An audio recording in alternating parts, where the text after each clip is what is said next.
Alrighty, welcome in everybody. We are here for the Briggs and Brown post-game show. I feel like we're here to celebrate. It is a 35-16 win in London. I guess it's technically a home game for the Bears, so it's always a home game. Yes, we keep that streak alive as the Bears win another home game, but this time across the pond. I feel like I don't have to introduce Lance Briggs and Alex Brown. You guys probably know them, but in case you don't, that's Lance Briggs and Alex Brown. I'm Taylor Dahl. I host a radio show down in Jacksonville called Helmets and Heels that I actually cover the Jaguars there, but I also do a podcast for the Bears on Second City Gridiron called Making Monsters. I'm a Bears fan at heart, and everybody here in Jacksonville was Taylor Hate Week, so I get to celebrate a little with that blue and orange. yes. But let's just get straight into. I think there's both sides of the ball. Really good things to talk about today, guys. But I do want to start on the defense because two defensive guys sitting on the other side of this screen. And I think it's a day, especially considering you were down both, obviously, Tyreek Stevenson, and then you were also down T-Time, who didn't play, Jaquan Brisker, and then Kyler Gordon goes out during the game. How did the secondary handle what they had to kind of step up and to do? Because I feel like Elijah Hicks had himself a day today.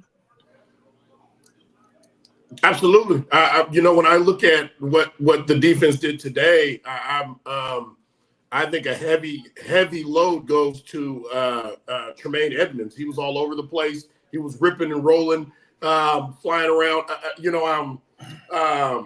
TJ Edwards punches the ball out, gets the peanut punch, and we score some points off of it. And I know that there's not a necessary stat for the way that Tremaine played today, but he was all over the field. He was effective. They played extremely well as a unit. Elijah Hicks made some great plays. They got the ball back. We ended up getting a pick. But I thought that Tremaine played that Mike position as well as anybody in the NFL today. Today. Yeah. He did a great job. I thought the linebackers were really good. I thought they were very active today. I thought that they made the plays when they had an opportunity to make the plays, and that was key. That was key to the whole game. So punching that ball out by TJ Edwards, that was humongous, right? Yeah. And then Tremaine Edwards had one of those signature Alex Brown days where you're gonna in the stat sheet you're gonna look at it and be like, I don't know. But then you actually watch the game, and then you see the effect that he had on the game. So I thought he had a heck of a game. It was a great job. Great job by the defense. You came in, you gotta shut this team down. This team is on the ropes. This team is itching for a win, and you're in a position where you're trying to solidify yourself as a real contender in this in probably the toughest division in the league. So you had to get this win. And you get 4 sacks. Defensive line. They manufacture or produce 4 sacks, which is huge against this team. You don't get those. You don't get those picks. We don't get those picks or those opportunities on the back end if you're not getting pressure on the front end, and they were doing that all game long. Yeah, and I think one of the things that sticks out to me is the different guys that are getting the pressure too. Because today we know Montez Sweat's going to create it. Obviously, Javon Dexter's had a season so far, but today it was Ogbongbemiga getting one of them. Byron Cowart got one. DeMarcus Walker was in there. What does that just show where we are with this defensive line right now? Because to me, it was one of the things I was most concerned about coming into the season. It's one of those things where when you're coming into the season, Montez Sweat, just like you just said, Montez Sweat is going to be the guy, okay? And then you got Dexter that starts to show up, and he starts to show up every week. Now, when the offense is preparing, they already got Montez Sweat. Now they got to prepare for Dexter. Now the other guys start to get those one-on-ones. Now the other guys kind of get forgotten about, and now they start to make plays. And all of a sudden, you got 5, 6 guys that's running and hungry and making plays all over the place. That is what you want. I think they're right on time. I think they're on target during this part of the season of where they want to be. And that's everybody starting to get involved. Everybody feels like, you know what, this could be my day or this could be my play. Yeah. They're playing it. So I love to see it. They're also building their resumes as well. This is a team that defensive line room is gelling. They're gelling. They're buying in. Everyone's buying into that unit. Or within that unit. And it's one of those deals where they can continue this in through those once we get into that meat and potatoes of our schedule. You continue that, you're going to create some lanes for yourself. Getting signed away from the Bears. Unfortunately, that's the way it works. When you play well, it's a what have you done for me lately? When you play well, a lot of teams are going to covet you after that. When we're looking at, because I feel like the defense on all three levels is something that from week one we've seen performing really well. Now you extend the streak to not allowing a team to score over 21 points, and obviously they pretty much dominated this game. Outside of maybe the first couple drives, it looked like all Bears. And I know a lot of this is we talk about Montez Sweat and him joining the Bears and how everything kind of flipped at that point. Matt Eberflus, I know a lot of people are critical when it comes to the head coaching as a whole, but on the defensive side of the ball, I feel like he just does some things alongside Eric Washington that a lot of teams just can't fully game plan for because they can do so much on that side. They definitely can. I think what the Bears defense and Coach Eberflus and Coach Washington have to do is not allow people outside of the building to set expectations for them. 21 points is not good enough.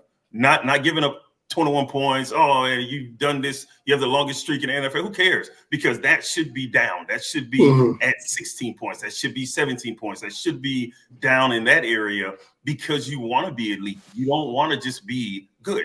You don't want to be really good. You want to be elite. And of the elite, you have to be able to go out and shut that team down under 17 points. If you can do that with the way, and I know we're going to get to it, with the way this offense is improving week in and week out, if you can hold a team to 17 points, you're going to have a really good shot to win each and every football game. Each and every game.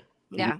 And I know we will have a lot to say about the offense, but let's talk a little bit about what the Jags offense and kind of what the Bears were able to do against them. Because I think coming into this, and like I said, I also cover the Jags, so a lot of their struggles this year have been those intermediate passes, midfield passes. Trevor Lawrence can launch the ball down the field, and Tank Bigsby's been somebody who's came in and really stepped up in the run game. And you saw flashes of that today from Tank. What were the Bears able to do defensively to just kind of shut down, even with Evan Ingram back, and Evan Ingram having, I think he ended with 8-9 receptions towards the end. How were they able to just shut down completely what the Jags were able to do for, I feel like, 2.5 quarters at a whole? Well, number one, this stat right here, 68 yards rushing as a team for the Jags, that's big for us. That's one of the goals. The goal is to keep them under 100 yards, and you keep them at 68 yards, you make them one-dimensional. You make them one-dimensional. Now your D-line, they're starting to lick their chops now because it's time to get after it. We know what they have to do, and they're going to play from behind for the entirety of this game. It puts them in predictable situations. Mm-hmm. What are you guys seeing out of Trevor? Are you seeing, and I know you're not watching him week to week, but are you seeing somebody who looks comfortable back there? Well, see, I think Trevor's been put, because he was drafted number one, and you saw he didn't do too well his first year, and you had that whole debacle of whatever the hell Urban Meyer was doing over there, right? And then, you would know. You would know. I didn't play for him. If anybody can read between the lines of what Urban Meyer is saying, it's you, Alex. No, I have no idea. I have no idea what you're talking about. So when Urban left, and then the next year, I want to say they were like so close to beating Kansas City at their place. And then the expectations kind of went through the roof, right? So now you expect him to be that guy, and he hasn't been. They've added people, and then when they took away Ridley, you saw him kind of flash a little bit last year, and I think they took away that number one receiver, and I think that affected him a ton.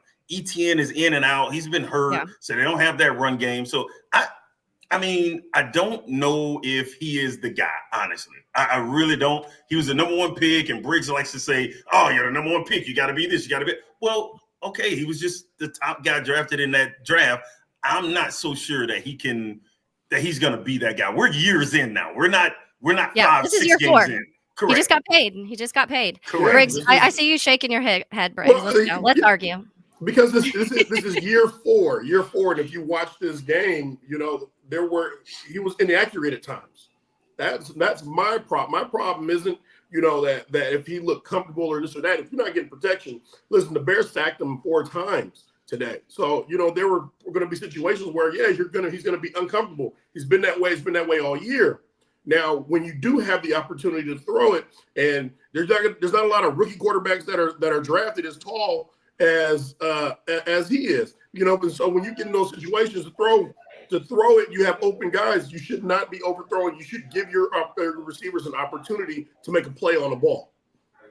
Yeah, I think he did. He gave his guys opportunity to make who was it? Somebody dropped a touchdown in the end zone. There's a few times, Alex, where the ball missed the mark.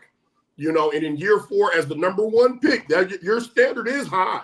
You have the high. Yeah, but it's not 100%. High is one thing, but being unrealistic is another thing. He's not gonna be 100%. Like, come on, Tyson Bagent that goes out and he throws a couple of his passes that are off the mark. No one's gonna be like, you know what I mean? That's too. People expect that. You expect that from Tyson. So if he doesn't have any passes that are off the mark, you're like, man, that is an outstanding game.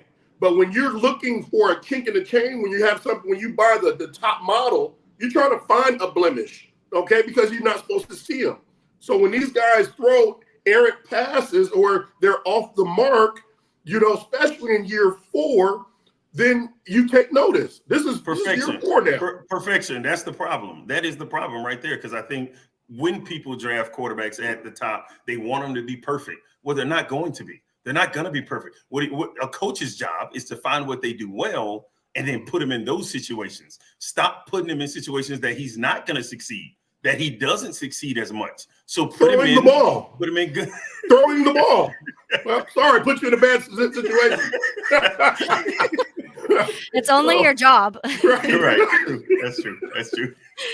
No, but I mean, and I think that when we talk about Trevor Lawrence, there has been this almost feels like a little bit of a regression that we've seen this year. Some people blame it on the offensive line. I feel like there's moments where you see some dips in the offensive line, but today, for the most part, you felt like he had time to do things throughout the game. But like you said, it's a year 4 quarterback. You would think you'd start to see these steps up. And that's one of the things that people are talking about in Jacksonville is if you just aren't seeing those. Well, we're seeing that with Caleb within 6 games. 67% completion percentage today, and he was going against the number 2 team, number 2 ranked secondary in the entire NFL. He wasn't going to go out and throw for 400 yards, not against this particular defense. So not at all. When you throw for about 250 yards, you throw for 2 touchdowns, and you have 67% completions, that's not a bad day compared to the defense that you're going against. There should have been more interceptions, to be honest. There wasn't. I can't do the should have. I can't do the should have. There wasn't. The decision to throw, especially on the pick, he didn't see him coming. He did not see him coming. And that's when he had enough time to get back, make his read and make that throw. So, again, I'm not a quarterback. And I know that. I'm glad you said that. I know that position is tough. I know it's tough. And you got to learn. You have 0 quarterback. Zero. So everybody can't be like you. An option running you are correct. Throws the ball 1% of the time. That we don't do that anymore in the league. It's over. But anyway, thank you for ruining my thought process.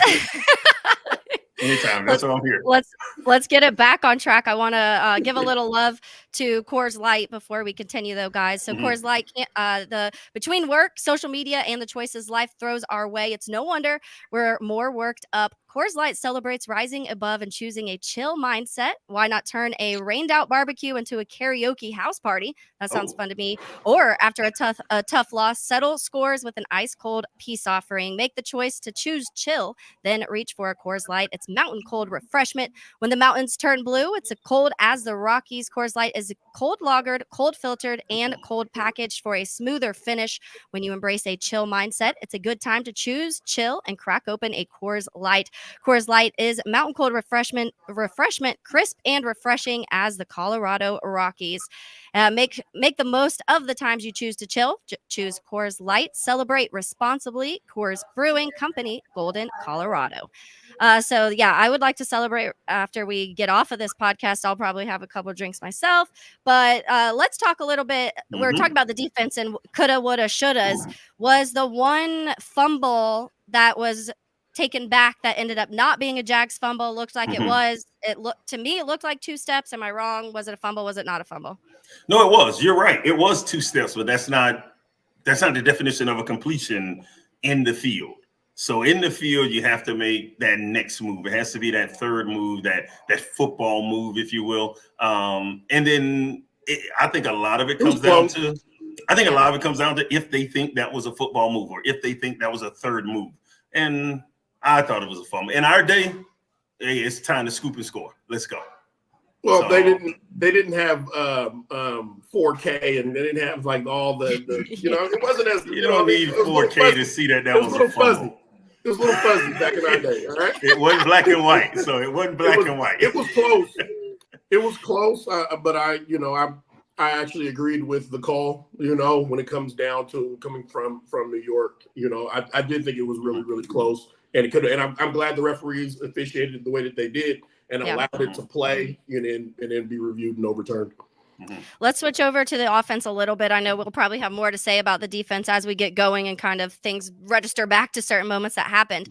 But what a day for Caleb Williams. When you go through and you kind of see, we've talked about the progression, guys, of the first 5 weeks. And now this week, it looks like he's even more comfortable. 23 for 29, 226, 4 touchdowns. The interception was a bad interception. So let's start with the bad.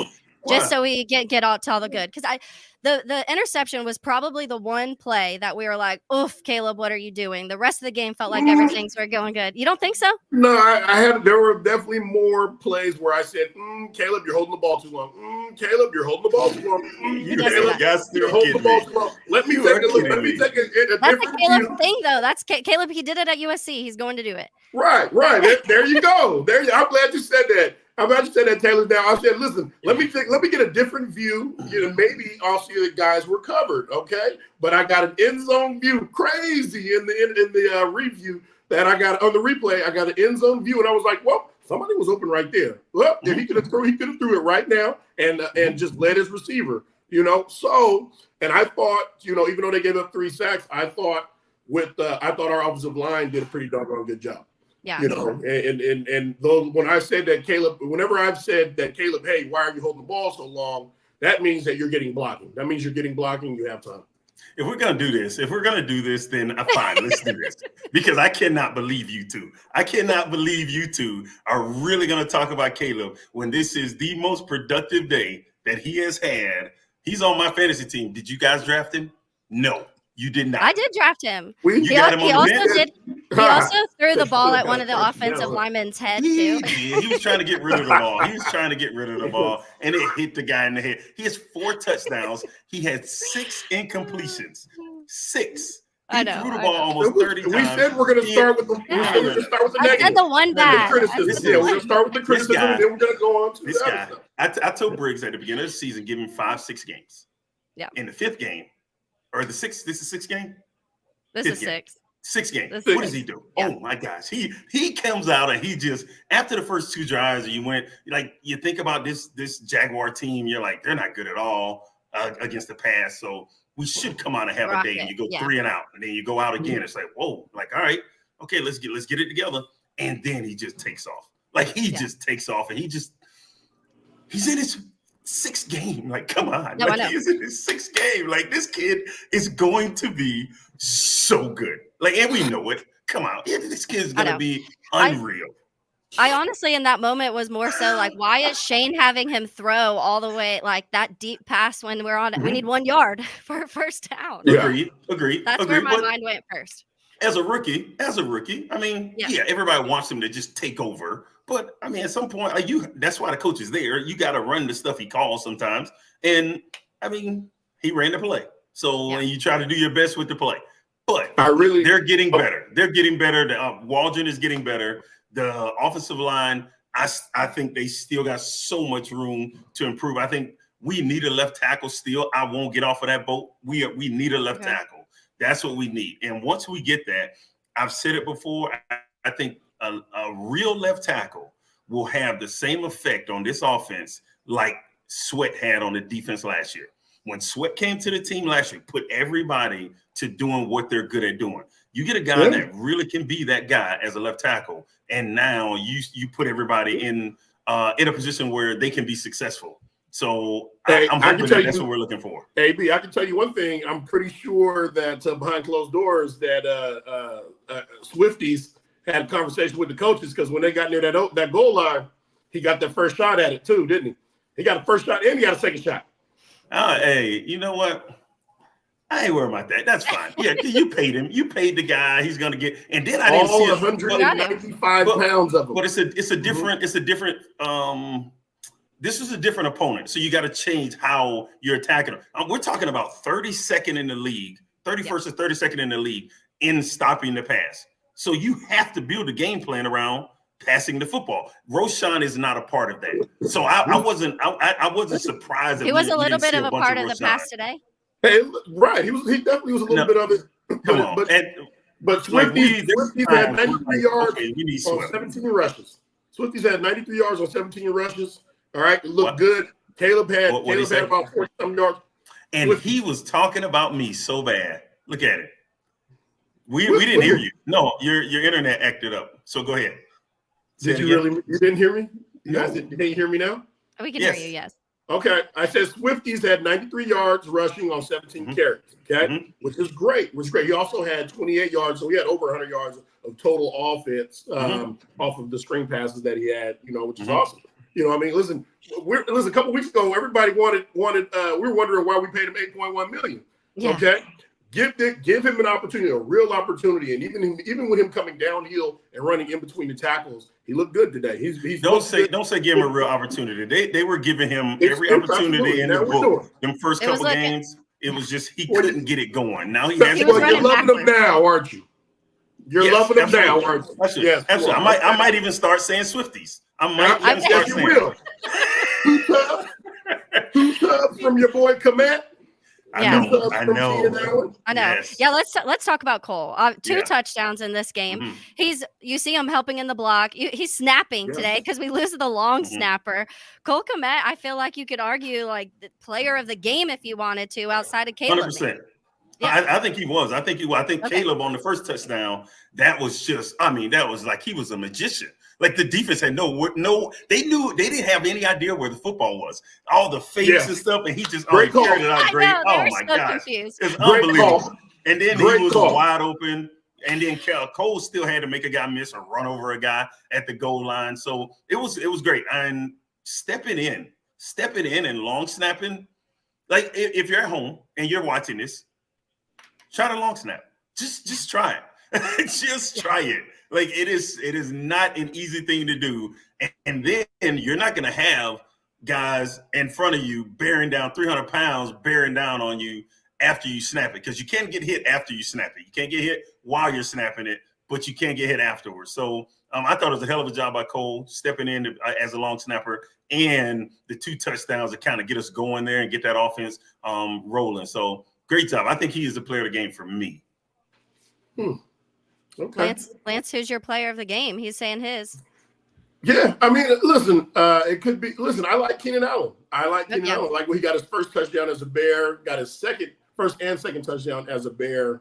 He was clutch. You know what I mean? He does what Keenan Allen does. You throw the ball near him, he catches it, and he's going to do something with it. Shocker. West Coast guy picks a West Coast guy.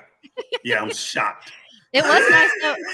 It was nice though to see Keenan finally feel like he was like a part of this offense. We know he was injured, but finally seeing them game plan, because Keenan's just so good. He's one of those route runners and like those crisp route runners that you want to be able. He's not going to burn guys, but he's going to be able to find ways to get open because that's just what he's good at. And that's one of the best things about the Bears guys is they have these receivers that can all do such different things and at a high level. Yep, Caleb said it during the week that they were going to get Keenan Allen more involved in the offense, and they wanted to see that. So that didn't surprise me. The Cole Kmet stuff kind of surprised me a little bit. And then we actually saw a catch by the old Mercedes man. By the old man. The old man had a catch. And how he stretched out that first down. I was like, all right, now slow down. Don't hurt yourself. Yeah, it looked like that old body, huh? The whole body trying to twist up, man. But it was good. It was good all the way around. I thought. I'm still nervous as heck when we're in passing situations. And you are. I'm nervous. I'm nervous. So I'm nervous because Because AB, we're gonna get into the division. Correct. All right, when we get into the division. All right, those are going to be some of the top defensive lines in the game. Yes. In all the teams that we face in our division, all of them. All right. Caleb holding the ball still worries me. It is. Sure. It is. If the ball was knocked out of his hands and we were lucky to get to recover the fumble, okay, it's not going to happen. It's not always going to happen that way. We were really lucky with the way calls went, extending drives. Yeah. Extending drives. What's the guy Darby? Darby completely. Who's been terrible all year, by the way. Right. Yeah. You know what I mean? And we get around these. They're also very good defensive backfields too. I'm sure by the time we get up to those games, Caleb will at least be a little as seasoned as he can possibly be, and in preparing for those teams. But it's still a worry. It's a concern because that offensive line, when they go up against tough competition. All right, Caleb was sacked 3 times today. You go up against the top ones, you know what that spells. It is so this was the first game, the Jags' first interception actually of the year. They haven't had any picks until this week when Andre Sisco got the pick from Caleb. When you're looking at, to your point, Lance, the division, when you look at the NFC North from top to bottom, their secondaries all are towards the top, especially Green Bay and Minnesota when it comes to getting those turnovers. So it's that battle of, we can do it on the Chicago side of the ball, but we haven't really faced a team that can do it at this same high level, and we're going to when you get into the division. Well, see, I don't know about that. I think there is something to say about the offense having to face our defense on a day-to-day basis. So I think there is something to say about that. I think they can learn from that. Obviously, that's not live bullets, but when Caleb's throwing the ball, they're just not allowing him to complete the ball either at practice. So this defense has a sense of pride. So they're not just going to let him. Now, with that being said, I'm with you. I know you are, because I don't know what you're talking about right now. When they played against the top lines, they played against Tennessee. We played against Tennessee in the first game, and we played against the Texans. All right, Caleb was throwing the ball anywhere and everywhere. Okay? But see, but don't you think that has something to do with Waldron? Like he can't continue to call 5 and 7 step drops. He has to call plays that gets the ball out quick, and the receivers have to get open. We have to do things quicker. Number one, you can't do that all game long. You can't do that all game long. Okay, so how are you gonna protect it? Just saying, you can't do that all game long. All right. So how are you gonna protect it? Defenses are smart too. And I don't know about Waldron yet because we haven't faced those caliber teams yet.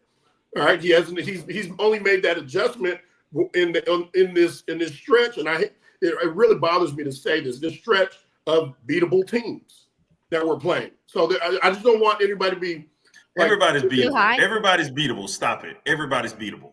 So you're telling me we're going to go to a stretch where it's the unbeatable stretch? Stop it. No, anybody's beatable. We're facing teams that are on the back end, like especially for our offense, they're on the back end of the rankings defensively. Okay, so we want to say, and we're putting up 36 points, and we're putting up 30 points against them. So we're doing the things we need to be doing when we face those teams. It's not like we're going out and we're scoring 17 points and beating them 17-13. So if we can't like be like, ugh, that's a sorry team. You're supposed to do that when they do it, and be like, damn, I can't believe y'all only beat them 17-13. There's a difference. There's a difference. Okay, so. If we go, so when we played, we went on a stretch. We were going to have 5 games in a row. All right, 5 games in a row. Then we come and we play Miami. Miami wasn't a world beater by any means, any sense of the word. They weren't any world beaters. They came in and whooped our tail. They spanked our tail. Okay, that's not a knockoff for what we were trying to achieve that year. That was just an off game. All right, and yours have a team like us right now that's still trying to find an identity, that's trying to find their way offensively. All right, and you're playing against teams that have the back end defenses. Yes, you're scoring points, you're doing things, but you weren't doing that against the top teams in the first 2 weeks. Yeah, whatever. Because that was Caleb's first and second game. Like, relax. He's in 6 games now. Hey, by that time, so you see how much better he's gotten from game 1 and 2 to games 5 and 6. Just wait to game 12. Listen, we might be comparing him to them boys up in the green up north. What? Yeah, we don't say their name. Yeah. But one of the things because that Texans game, a stat that stood out to me, guys, was that the Texans blitzed on over 70% of the time on third downs during that game.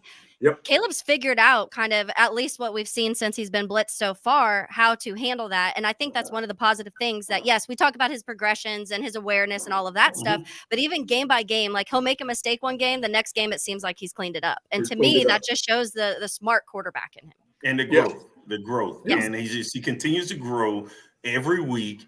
That's why, see, last week, the week before, every week I get on here and I try to explain to 55, listen, we're not worried about this year. We're talking about next year and the year after that. How good is this kid going to be if he continues to be? See, Lance going to work out and he want to be that. He want to get that much better in the weight room. See, I'm going to go every day and I'm going to get that much better and that much better. And in a couple of years, it's going to be, hey, listen, I cannot wait. Okay. He's going to be so good. Hey, great analogy. Let me tell you something about the city of Chicago, okay? We've done this for like 20 years, 20-something years, all right? And we got this is what we got. We got this right here in 05 and 06. We got this right here, and then the door's been shut. So we're running out of damn patience, all right? We're running out of patience. Told me you had a quarterback 3 years ago. We got rid of him. We got a new quarterback. Yeah. All right, doggone it. Well, this better work out. I'm tired, Grandpa. I'm tired. We're running out of years. No, I did want to remind people, just so they know, that CHGO guys, they will be doing their CHGO Bears postgame. So you'll still catch Adam Hogue, Mark Carman, Nicholas Moriano, and Greg Braggs after the show. If people are like, who is this girl talking? They're like, where are the guys that we normally see? But let's go with, I want to talk a little bit more about the offensive line. Alex, you talked about how you are not sold on Braxton. I'm guessing that means you also don't think that who they selected this last year in Kyron Amagaji is the guy either behind him, but we don't know yet. Right. Did Nate Davis is he done? Like, did Matt Pryor just take Nate Davis's spot these last 100%? 100%. I think he should be done. I think when we've seen this offense kind of take off, now we can credit Waldron changing some things, or the offense, the players deciding, listen, this is enough, or Roshan being a part of that 53, or actually dressing, and now you get Swift to kind of, hey, now I'm gonna go show y'all why they pay me this money, or whatever it is. We can contribute it to whatever. But ever since Pryor's been out there, things has looked a little different. It ain't been perfect, but it's looked a little different. What has been consistent is our left tackle, when he's one-on-one with a guy that can rush the quarterback, he's getting beat. It is scary. Like, he got sacked. Caleb got sacked 3 times today. Caleb probably should have been sacked 8 times today. Yeah. It's just like what in the hell is going on? Like, but right now we can't do anything, right? You're in the season. You got to figure it out with what you have. But in the offseason, this needs to be priority number 1. AB, Rashawn Gary, Aiden Hutchinson. I know. They're coming. If I have my prime shades on right now, I'll tell you right now, they're coming. For sure. They're coming. No, they are. But Trayvon Walker and Josh Hines Allen are not scrubs, though. Right, I feel like their guy. They had 27 sacks between the two of them last year. And they got pressure on Caleb today. They got pressure on him now. Like I said, I mean, I thought they should have had 7 or 8 sacks today, and Caleb's feet, or Caleb throwing the ball away, hitting his offensive lineman in the face with the ball, kind of alleviated some of that, or kind of brought that number down. But the things we were seeing in weeks 1 and 2, when it comes to protecting the quarterback, we're still seeing the same stuff, and that has to change. Now, I understand you want to get Cole Kmet out. I understand you want to get Swift out into the route. You have to protect your quarterback, and the chip blocks have to be, if they're elongated chip blocks, just stay there for a little bit and make sure that the offensive tackle has control of this guy before you get out in your route, because that is not as important as protecting his blind side. And on another thing, like in his head, not speeding up and having him see ghosts when they're really not there. So, yes, Caleb holds the ball a little long at times, but we have to protect the kid. And if we do, we see what we can get. With the pressure today, he's still able to have a and I have him on my fantasy team. He's going to be a top 5 fantasy quarterback this week. Oh, no doubt. You know, I got him. So he's going to be a top 5 quarterback this week. He's just the kid. And today, what we haven't talked about, we talked about him throwing the ball. We talked about him scrambling. Him running the 50+ yards he had, getting out of the pocket and actually putting that pressure on defense, putting that on film that he will take off and run it's just going to cause defensive coordinators to not sleep even that much more at night because the weapons, him being able to run, this offense can really, it really has all the pieces to be an absolute headache. The most impressive play that I saw from Caleb today is when he evaded the pocket. He evaded the pocket, and on the way out, right before he's getting ready to throw the ball away, he throws it to Kmet. You know, to me, that is the number one pick that people were talking about. Yep. You know, that's what man, you should see the way he can throw on the run when he's under pressure and create, you know, that's something and then you look at when they say, okay, man, you base a lot of stuff off these top quarterbacks. So you see a Patrick Mahomes. That is something that Patrick Mahomes does on a regular basis, you know, and you see Caleb do that and you say, okay, that's part of what people say when they say this is the number one pick. This is things that he can do. I got to disagree with you a little bit. Like on a regular basis, I think those things are the break glass and when necessary, use this, right? I think they have it in him. Like he has that ability in him to be able to do these things. And that's why you pick him number 1, because he can do stuff that other people can't do. Patrick Mahomes does it on a regular basis. No, you don't want him to do it what we see Patrick Mahomes do a lot is drop back and throw the football. That's what we want him to do. He holds the ball. When he does. But when you want him to create or when you need him to create, he has that ability. And I think that's why you take a guy like that number 1. Yeah, and I feel like when you're talking about that, because there's this balance that you want, because Caleb Williams, if you watched him at USC and you watched Lincoln Riley offenses in general, they're quirky and wild and weird, and they have to do a lot of crazy stuff to be successful. Caleb can do all of that stuff. So that's one of the things people have been criticizing him this year about how the Bears offense hasn't been super explosive. I'm fine with them being able to get that, just getting those first downs and getting into, third and shorts and being able to convert those, and Caleb being able to do those intermediate midfield passes, because that's something we haven't seen here. And that's honestly kind of what's messed up the Bears' flow of offense for a long time, I feel like. I think there's been a heavy dose of too many years of trying to force something, trying to force something and not having the personnel to force it, and so like in the analytics may say this, and you turn on the tape and you see the Minnesota Vikings or the Detroit Lions finding all this success, but the Bears way is not their way. And so and every time you come here and you try to force something and the media, we turn around and we say the same thing. Hey, you got to run the ball. Hey, we got to run the ball. We got to run the ball. We can't run the ball. We don't run the ball. We don't run the ball. Commit to running the ball, and so we're seeing that now. We're finding success, and it's helping with your quarterback and developing with your quarterback. Eventually we'll get to the point where all of those analytics and what you want to put in your playbook, you can display that when you're ready. You're just not ready for that yet. How have you guys liked the progression of Shane Waldron's offense through the 6 weeks? Because I feel like there's still a couple questionable moments, but compared to week 1, week 2, when you didn't see Cole Kmet barely get the ball at all, to what you saw today, I feel like you do feel like he's getting to know these guys of their strengths and weaknesses, which is showing on the field.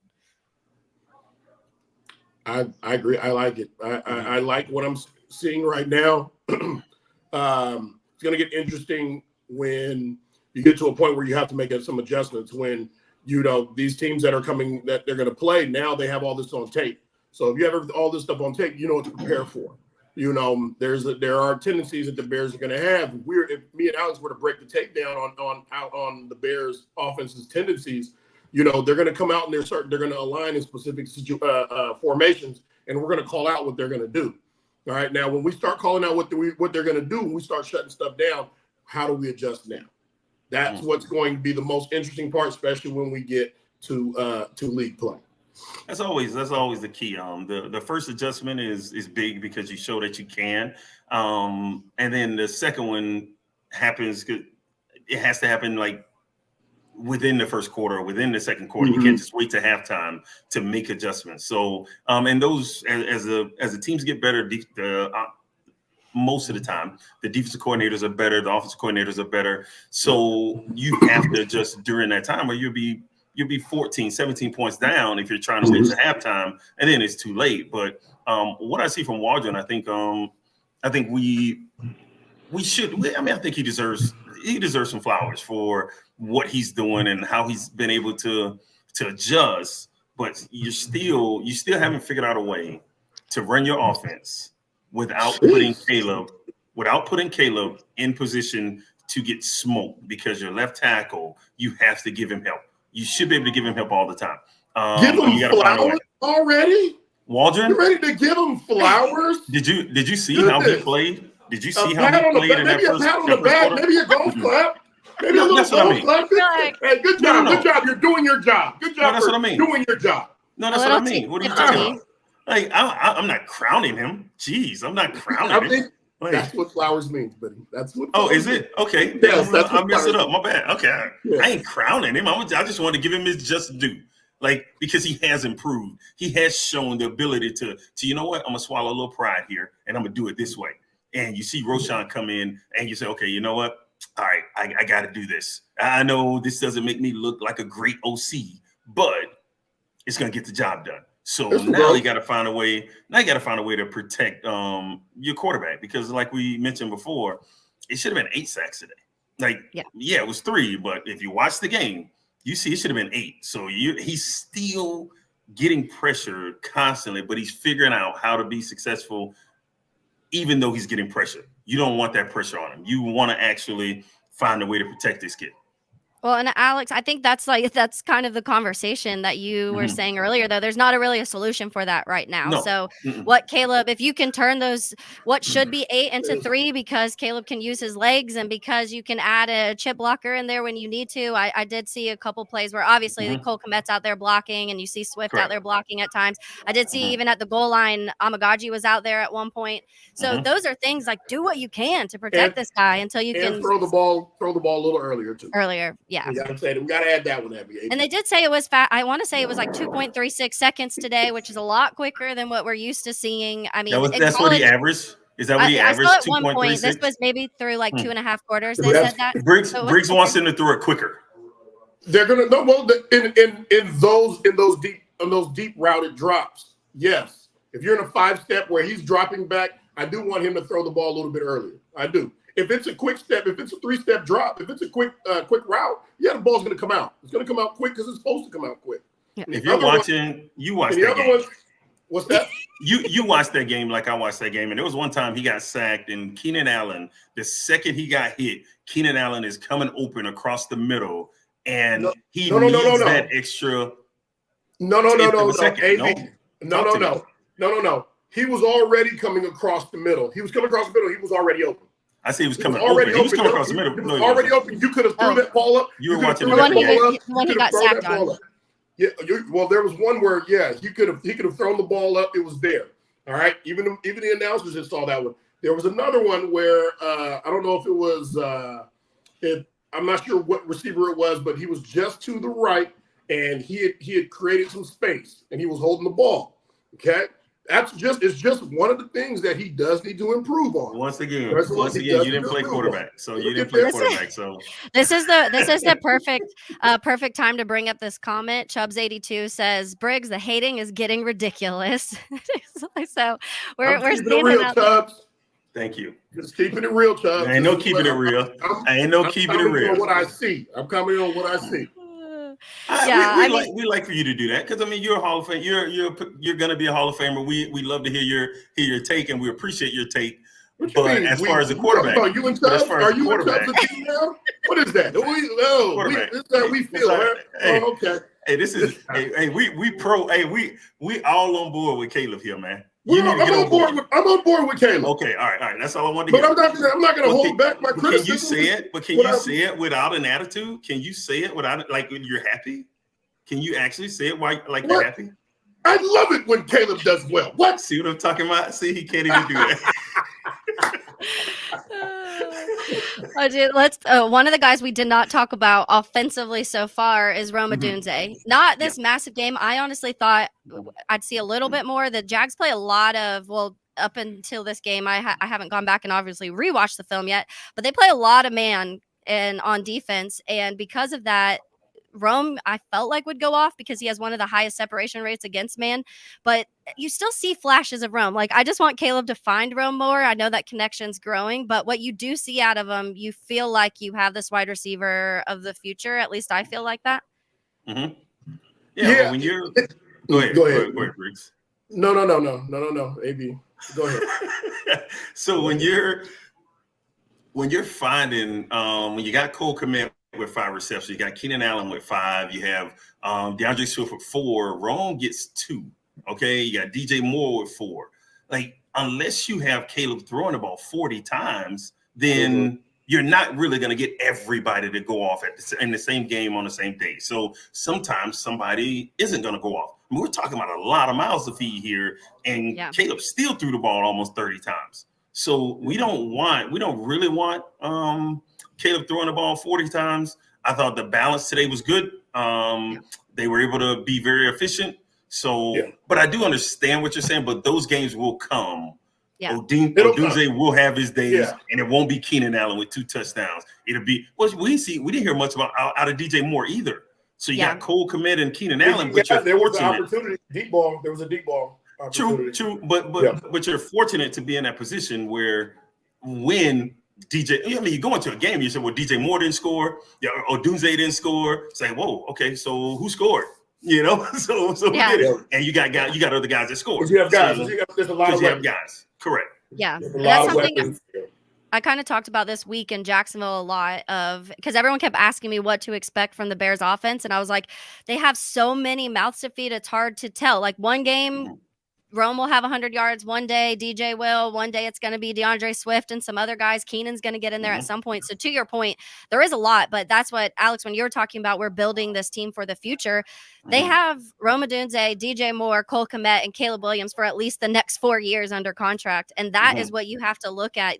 They have this solid foundation to build for the next years to come, which is nice. It's something we haven't been able to talk about a lot here in a while.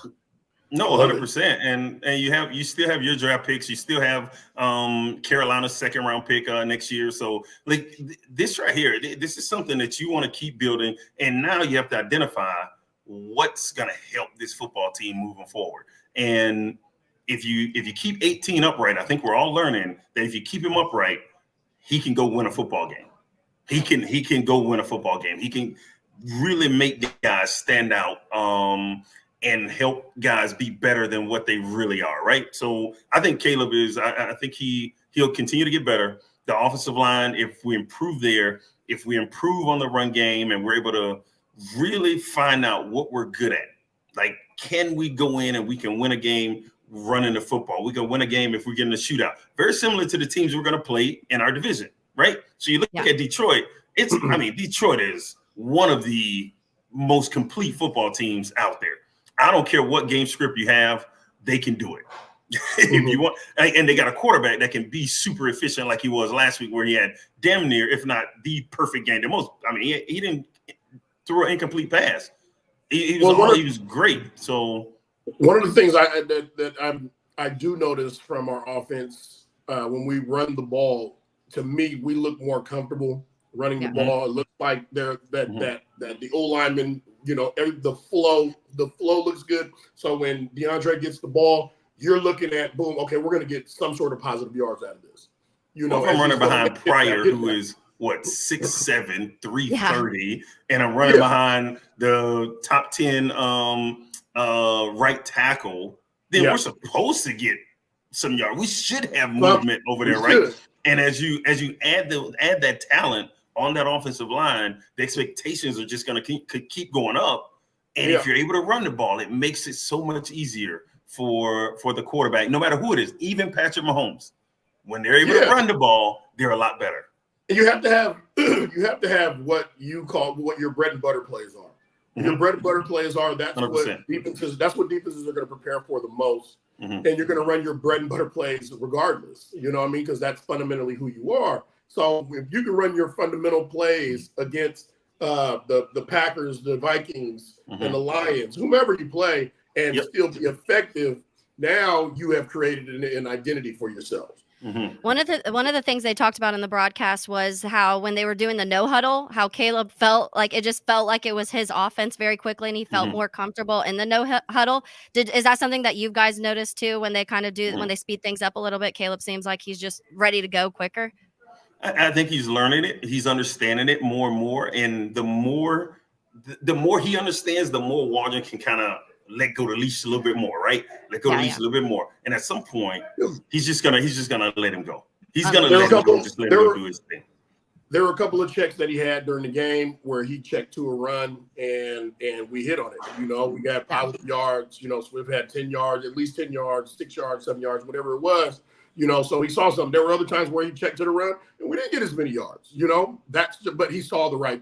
He saw the right check. He saw the right thing that they had practiced during the week and said, okay, boom, this is where we're going. And I think that does help in feeling like you have ownership of what we're doing, you know, from the quarterback position. So I know we felt like that as a linebacker, being able to check, and even if the DNs never hear us, you know, I mean, DNs don't hear us, it's always the linebacker's fault, you know, but we love having that type of control. You know, of what happened with the defense. See how you act. We can't get through one segment without you. Gosh, boy. That's what we did. That's what we did. When I yelled pirate, and you didn't run a pirate, all right? No. I got two gaps. No. Okay? Because it's not run. It's not run. Why am I pirating? It is empty backfield. I shouldn't be pirating. You pirate when the linebacker says pirate. Right, I know that, but you shouldn't be calling it. You should just let the 4 rush up front. See, that's what that power that got to y'all head. See, y'all just be wanting us to do little stuff. Like, I don't want to do that. Let me rush the quarterback. Little stuff. All that little stuff. Yeah, that's it. It's funny too, though, guys, because one of the things we talk about when you're the opponents, when we come the schedule, it's one of the hardest schedules left remaining. Obviously, a lot of that is because the NFC North, but even some of the guys not on playing for the Jags today, Foye Oluokun, one of the better linebackers in the league, wasn't out there. So how much do things like that change? Like if a Foye was out there, obviously it's not going to change the way this score was, but Foye is one of those guys that can do a lot of things. And when the Bears have linebackers that were on the field able to do that, Foye could change certain moments of this game also. And if we're playing healthy Lions and healthy Vikings, like you're seeing those guys. It's going to get interesting. It's going to get very interesting. I think to Alex's defense, you know, about, you know, being patient with this team, you know, we more than anything else, because we have a rookie quarterback, because we have some of these young young receivers and a young team together, we do have to be patient, but we want to see a good fight. We want to see put up a great fight, and with the game plan that gives us a chance to win. You know, be in a position to say in that fourth quarter, we fought for 4 quarters and we do have a chance to win this game. Whether you win it or you don't. You know, I mean, it's on you, but we have to have some sort of hope for where we're headed in the future. I think there's an expectation you have to have regardless of who's on the field. The expectation doesn't change. And today, I mean, we could have easily said, I mean, it would have been when you lose Brisker, you lose Gordon in the game. You don't have Stevenson. Like, it could have been easy to be like, you know what? Oh, okay. I see why Trevor threw for 300 yards. I see why Trevor had 3 touchdowns. No. Hell no. No, that's not what we're doing, because expectation is set, right? So whoever the next guy is up, he has to come play. I understand you're probably not as good as a starter, because if you were, you'd probably be the starter. So, but there's an expectation. No lies. You doing your job. Like, you have to do your job. And if you're doing your job, then I'm good with that. Like, and the expectation doesn't change. So for our defense today, we didn't do that. We didn't give this same type of energy, right? The expectation is the expectation. You go shut them down. And for the most part, on a lot of those goals that I personally have for the defense, they met a lot of those goals today. in not having some top players on the defense or losing them during the game. Yeah, and I think that when you're going through and you're looking at both the offense and the defense, when the defense, I feel like, has been one of the obviously more consistent pieces from the beginning. The secondary, even in preseason's preseason, especially nowadays, but it felt like the defensive backs were the most confident, like the most depth that you've had on the Bears. So I think a lot of Bears fans this week were like, it's okay.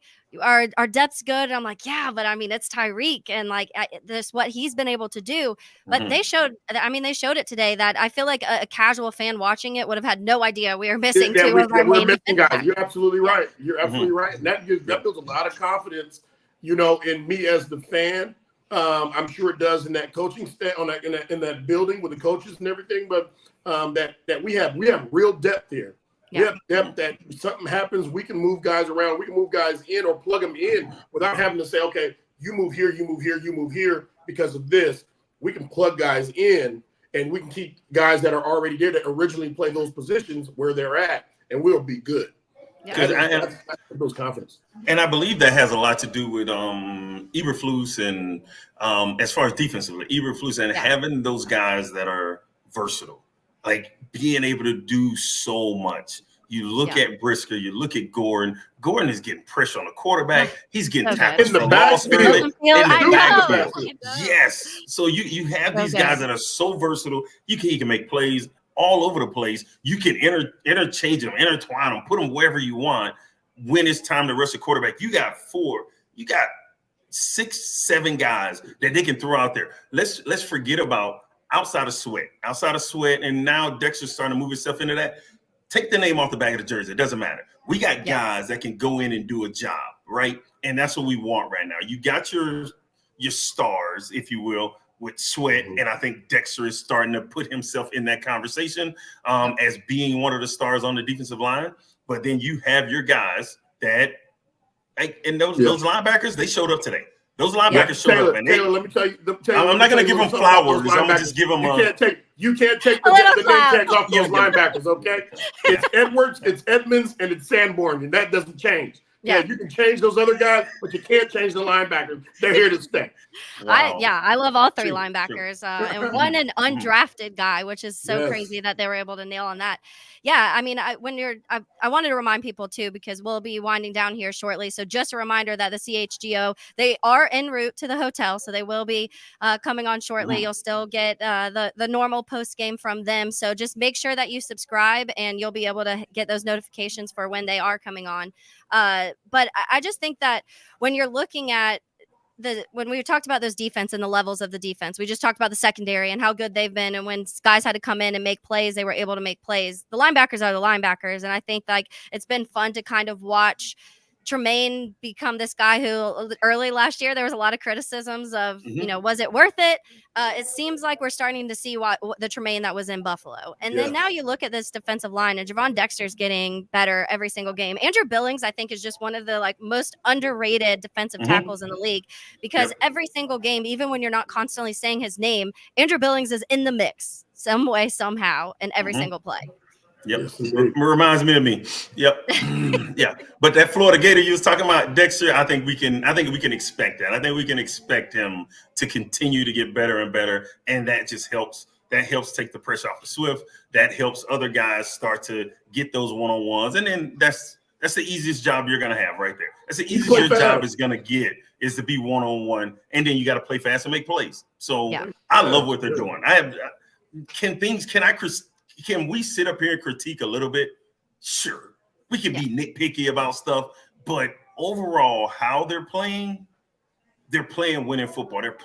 This is a defense that can play in the playoffs. Now we just want the other side of the football. If we can match that, then you might have some special.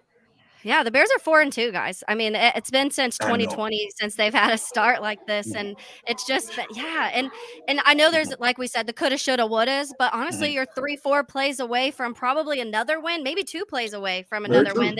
And so those are the moments where you've got to take the positives as much as you can, because we've had a lot of negatives in Chicago for a while. I wanted to read one of these comments because it's kind of been one of the controversies, I feel like, on Twitter lately, and I don't think it should. It's okay for multiple guys to be good, but Chubbs, again, he said Caleb 4 TDs today, Jayden 4 TDs on the season, and this has been kind of like all of a sudden Washington hates the Chicago Bears because they feel like they drafted the right quarterback, and it's been kind of like this just back and forth, and it's crazy to me. Like, let Jayden be good, but we got our quarterback too, and let's just ride with that, you know? Oh, everybody wants to be validated. Everybody wants to be validated. Yeah.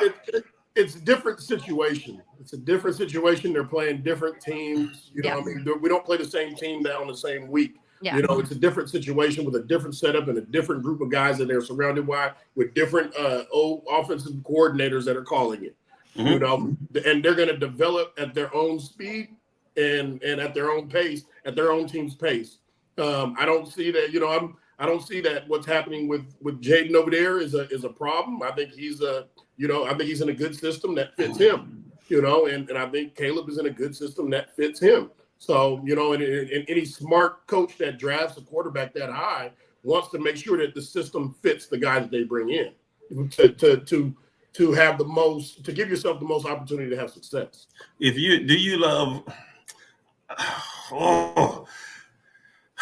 Jayden can be fine. He can be as good a quarterback as he wants to be. No, I'm not. I'm kind of pissed off. Turn the AC on. You look hot. It's pissing me off. Jayden can be as good a quarterback as he wants to be. If you want to be a Commanders fan, go be it. This is the Caleb train over here. All right. And I believe that we got the right quarterback. I believe we got the quarterback. I've said it before. I don't care about what happens this year. And the next years, the next coming years, how good is this kid going to be? And that's going to put us in position to win a Super Bowl. I don't give a damn about winning 4 games. I don't care. I want to win a Super Bowl. And I think that is the goal, and that's where we're headed. We're inching closer and closer to that. The better and better Caleb gets. So, man, get out of here, man. With that, I don't want to lose every game after this. I don't want to do that. I really don't. While we're learning how to be better, you know what I mean? I want us to be better, and I would love to win some games along the way. Oh, that's ideal. That's ideal. Yeah. But I'm just saying, I do care. I do care about us winning some games. I didn't care about us winning. I'm more concerned about the future. You did say you don't care about us winning. Let's rewind the tape. Maybe I did, but I don't. I'm sorry. What's that? Throw that flag. Throw the replay flag. Yeah. Throw it. Oh my goodness. I think that if anybody also cares about winning, it's Caleb Williams. Caleb Williams is one of those guys. And you talk about the quarterbacks that are just on another level of the eat, sleep, breathe football. And it feels like he's that type of dude. So Caleb does, you can tell in moments during the game, if he makes a good throw or they get that touchdown, it's like this light turns on and he's like, all right, I'm here, let's go. And that's what you want to see out of your quarterback. You know, you don't want to see, and look, we've talked about Trevor Lawrence, and that's another topic of what's going on there. But that's some of the criticisms in Jacksonville about Trevor is, does he care about football enough? Because it does matter. I think it matters. I think Caleb, right? Caleb hasn't even scratched the surface of his fingernail potential. See, there you go. Okay? I was almost on board with what you was going to say.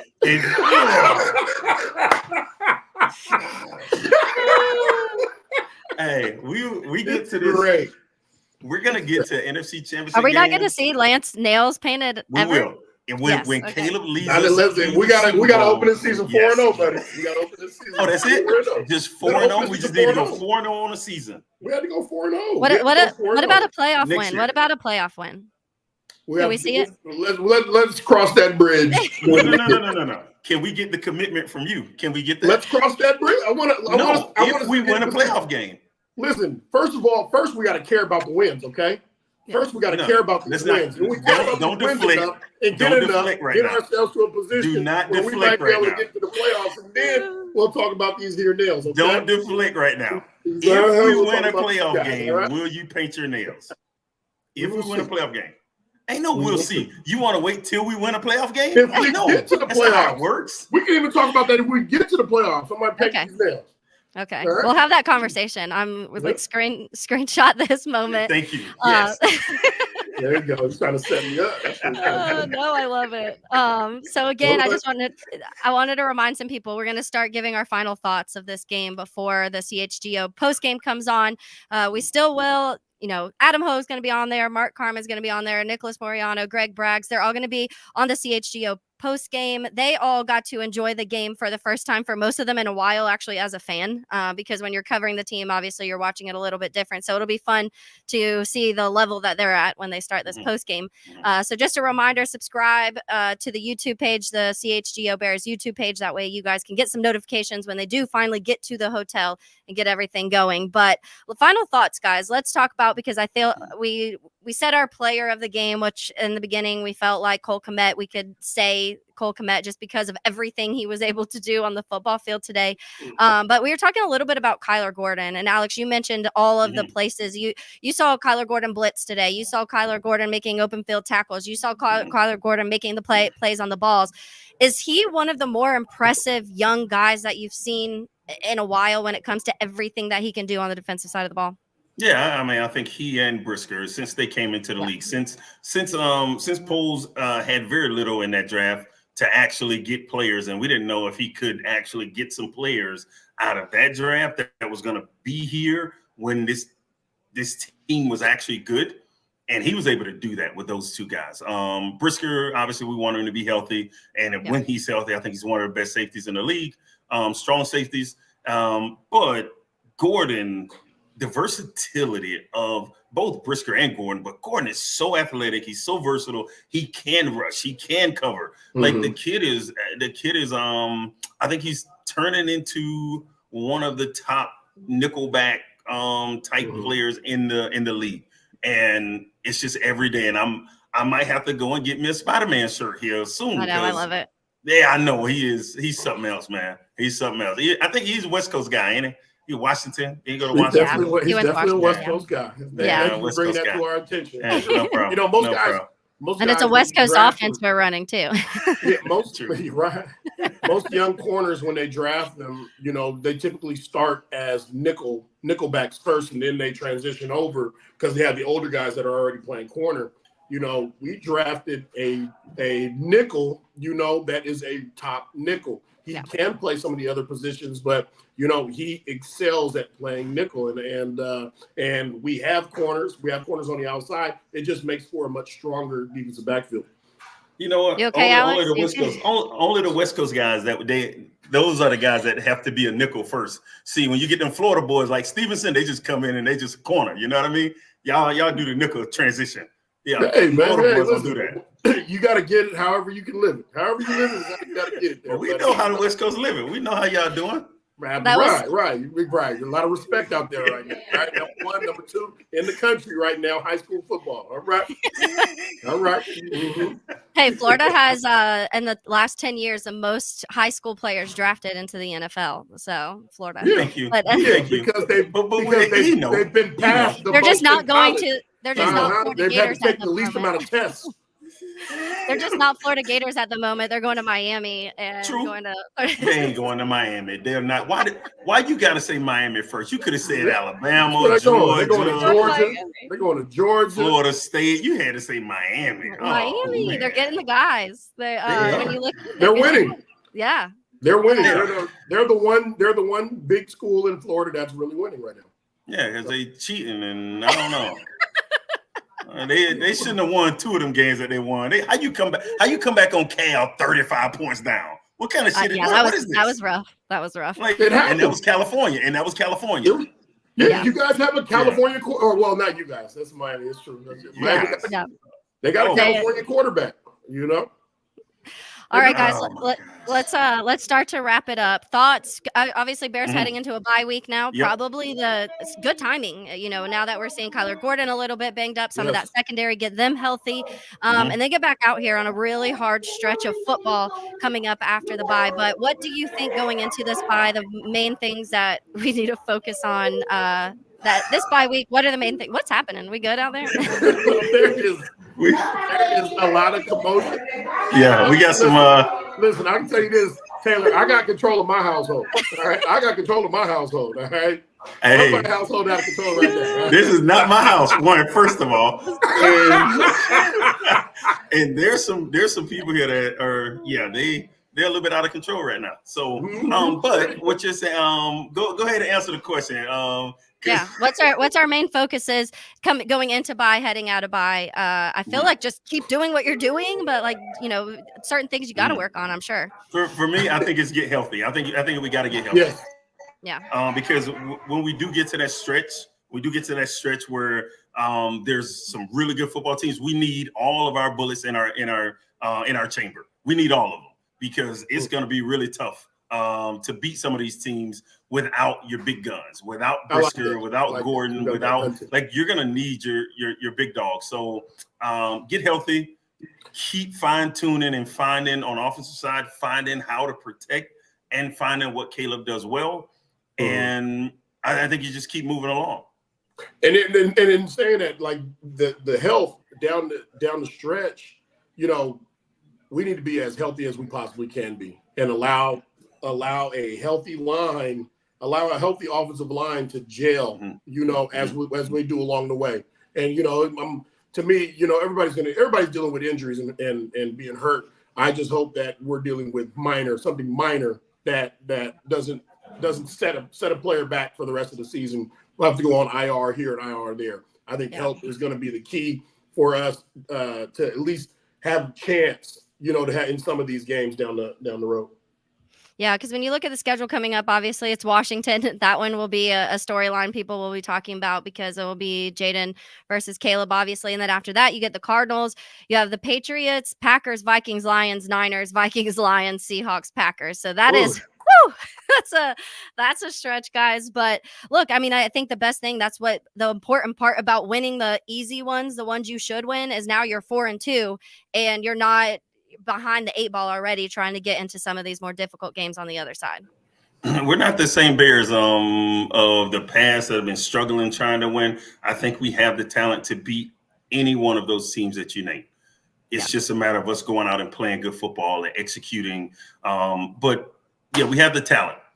Previous years, we didn't even have the talent to beat some of those teams, and now I think we do. So I'm excited. Let's keep growing for the next 2-3 weeks, and then let's see where we're at in 3 weeks, because just remember where we were 3 weeks ago, man, it was a long cry away from where we're at right now. So hopefully we can continue to take those steps. And then at the end, when we get to the meat of this, like Lance says, the meat of this schedule, let's see if we can go. You might not win all of them, but if you can go 3-3, you'll be sitting in a real good position to get into the playoffs if you can continue beating the teams that you're supposed to beat. So let's focus on that first. Somebody asked you guys, Melvin Odom said, I love Briggs and AB, LOL. When you guys play, did you like early or later bye weeks? I like later bye weeks. Did you? Yep. I didn't care. Okay. Didn't matter. Yeah, I feel like machines don't get hurt. I didn't miss games, so Briggs might have been hurt a little bit. So that's probably why he wanted games. I didn't miss games until 2013, 2014. Father Time took over. Father Time, man.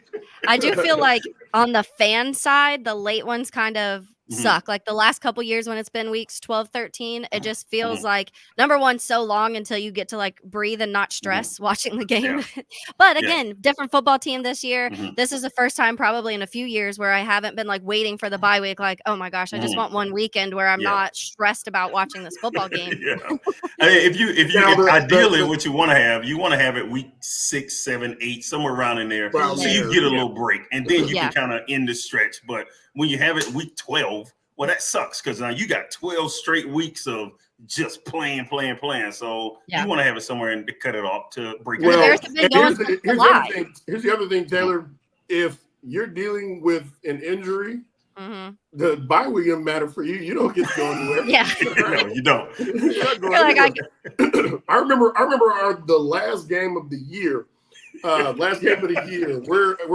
probably playing the Packers, whatever it is. Now we're not going to the playoffs, nothing, right? And I hear guys that were talking about, oh man, I got my flight booked, going to the Caribbean, and I got, oh man, everybody got the bag, we're ready, right? And you see them get carted off. Oh no! During the game. Oh no! Like, and the first thing is in my head is, "Dang, there goes your off season." No, it's gone. It's gone. It's You got over. rehab. You got rehab. You got to call. Yeah, you're making arrangements. The rest of the family's going on vacation except for you. Yeah. You're watching your whole team leaving with their roll bags, like ready to go. Oh, I had a couple of those. My wife would we got this cruise, this nice little cruise, 10-day book. Oh, okay, all right, we good. And then that shoulder, that labrum tear, it's like, okay, I got to get that fixed. All right, baby, can we reschedule? No, we can't reschedule. So I ain't going? Oh, okay. She said bye. Right. So I'll let you. So now we go back through pictures. We'll go through pictures now, and I'm like, damn, when did y'all hit this cruise? I remember that one. Right. She's like, oh yeah, that's the one you didn't go to. Dang, all right. Yeah. It was like, how'd I miss a whole vacation? Oh yeah, my labrum. Right. Yep. Mm-hmm. Oh yeah. All right, guys. Well, this was fun. Bears win 35-16. They're 4-2 on the season. They get a bye week coming up and face the Washington Commanders right after the bye. So let's go, though. Just keep rolling. This has been really fun to watch, the progression of everything, this defense. We love the defense in Chicago. That's why we love you guys. So Alex Brown, Lance Briggs, thank you so much. Obviously, this is the Briggs and Brown Show, a CHGO podcast. And just a reminder to everybody that the CHGO postgame will be coming on still. So do not, they're en route to the hotel. We'll wait and see when they exactly get going. But just make sure you're subscribing, because if you are, it will notify you when they are finally ready, and you'll get to hear Hogue and Braggs and Carm and Moriano kind of recap what they saw there in London. It was packed with Bears fans. That was fun too. It was loud as heck. So props to the Bears fans for traveling so well. And, bear down, guys. There was a lot of Jag fans there too. Well, they live there part-time. Right. Yes. There aren't a lot of Jag fans on this planet. You stop it. You're on the other side of the country. You don't know how Jacksonville. Stop it. There you go. See? So you do know. And you messing with Duval. You know you don't play with Duval, boy. Lance had a bad time at the Jags, the Jacksonville Super Bowl. So that's probably why he doesn't. His Jacksonville Super Bowl experience was not great. Y'all, there's a rumor that Braggs is driving a double-decker bus. Oh God! Rumor that Greg Braggs is driving. That sounds dangerous. Greg Braggs is driving a double-decker bus sounds very dangerous. Yes, but on the right side of the bus? Yes. Oh, right on the right side on the left side of the road, left side of the highway. Oh man, no. Yep. Yeah, I'm gonna walk. I tell you what, I'm gonna walk. I'll see you guys. That would be dangerous for you too, because it's opposite. So even crossing the street is opposite.